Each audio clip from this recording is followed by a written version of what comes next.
మిత్రులందరికీ నమస్కారం ఫ్రెండ్స్. డిఎస్సికి సంబంధించి పబ్లిష్ అయిన అన్ని ముఖ్యమైన వార్తల గురించి క్లారిటీగా చూద్దాం.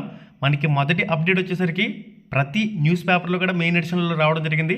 డిఎస్సి పరీక్షలపై స్టే ఇవ్వలేం. ఇక్కడ మనకి ఈ ఆర్టికల్ చూసినట్లయితే ఒకటి అర్థమవుతుంది. సుప్రీంకోర్టుని రెండవసారి ఆశ్రయించిన డిఎస్సి అభ్యర్థులు అని చెప్పేసి మనకి తెలుస్తుంది.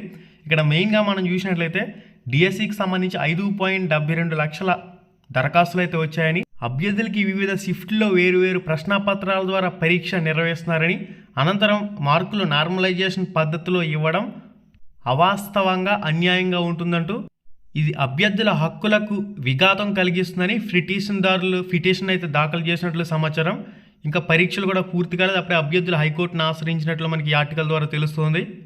పరీక్షలు ప్రారంభమైన తర్వాత వాటిని మధ్యలో నిలిపివేయలేమని, ఏదైనా ఉంటే హైకోర్టులో తేల్చుకోండి అంటూ ఇక్కడ ఈ పిటిషన్ అయితే కొట్టివేస్తున్నట్లు మనకి తెలుస్తుంది. ఏదైనా ఉంటే హైకోర్టులో తేల్చుకోండి అని చెప్పేసి ఇక్కడ పిటిషన్దారులకు సుప్రీంకోర్టు సూచించినట్లు సమాచారం.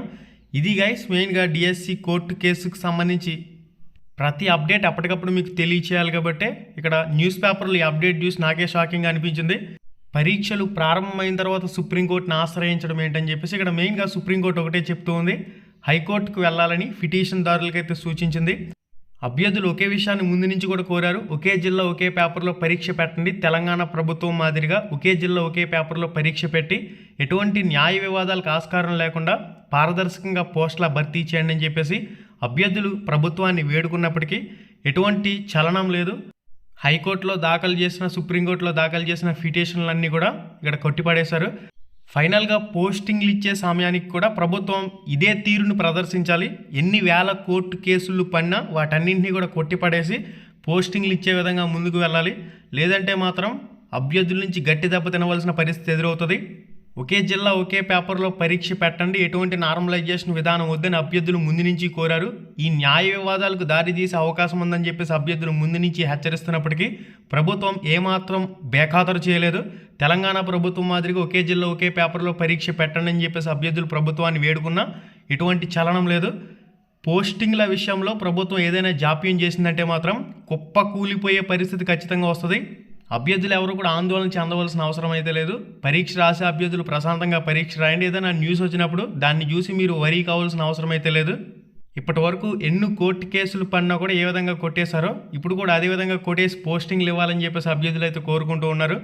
16,347 పోస్టులకు సంబంధించి కూడా పోస్టింగ్లు ఇవ్వకుండా ఏదైనా న్యాయ వివాదాలంటూ తప్పించుకునే దాటవేసే ప్రయత్నం చేసినట్లయితే రానున్న రోజుల్లో గట్టి పరిణామాలు ఎదురయ్యే అవకాశం అయితే కనిపిస్తూ ఉన్నాయి.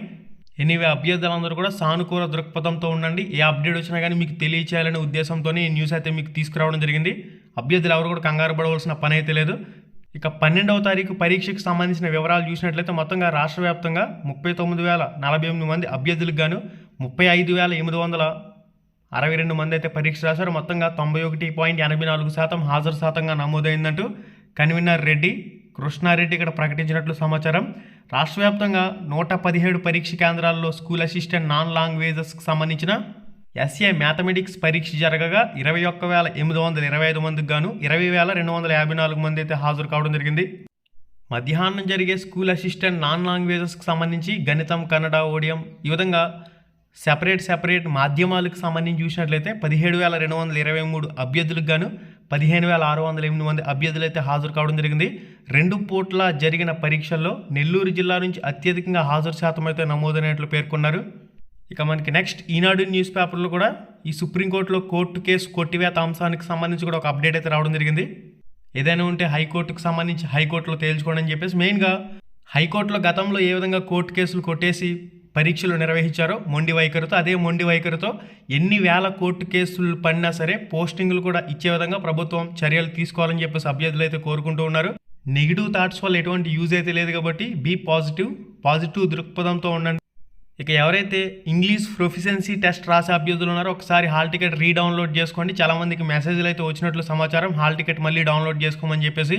ఎస్జిటి సెకండరీ గ్రేడ్ టీచర్ అభ్యర్థులకి ఈరోజు మధ్యాహ్నం సెషన్ నుంచి పరీక్ష అయితే ప్రారంభమవుతున్న నేపథ్యంలో ఒకసారి అభ్యర్థులందరూ కూడా మొబైల్లోనే సింపుల్గా 1 నిమిషంలోనే హాల్ టికెట్ అనేది రీడౌన్లోడ్ చేసుకునే అవకాశం అయితే ఉంటుంది. కాబట్టి ఏపీ డిఎస్సి వెబ్సైట్లోకి వెళ్ళి క్యాండిడేట్ లాగిన్లోకి వెళ్ళి candidate ID, password, verification captcha enter చేసుకుని అక్కడి నుంచే మీరు హాల్ టికెట్ అనేది ఒకసారి చెక్ చేసుకునే అవకాశం అయితే ఉంటుంది. కాబట్టి మొబైల్లో ఒకసారి అభ్యర్థులందరూ కూడా రీడౌన్లోడ్ చేసుకోండి. ప్రస్తుతం వెబ్సైట్లో ఏ హాల్ టికెట్లు అయితే ఉన్నాయో వాటిని మాత్రమే ప్రామాణికంగా చేసుకోండి.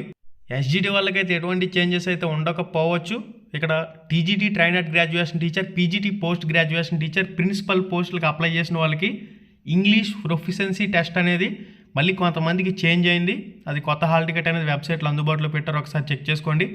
ఇక ఆంధ్రప్రదేశ్ పబ్లిక్ సర్వీస్ కమిషన్కి సంబంధించిన వివిధ పరీక్ష షెడ్యూల్ వివరాలు అనేవి స్క్రీన్ మీద చెక్ చేయొచ్చు. మళ్ళీ వీడియోలో మళ్ళీ కలుసుకుందాం. పరీక్ష రాసే అభ్యర్థులందరికీ కూడా ఆల్ ది వెరీ బెస్ట్. 2 గంటల ముందుగానే పరీక్ష కేంద్రానికి వెళ్ళే విధంగా పక్కా ప్లానింగ్ అయితే తప్పనిసరిగా చేసుకోండి. అందరికీ all the best. Try your level best.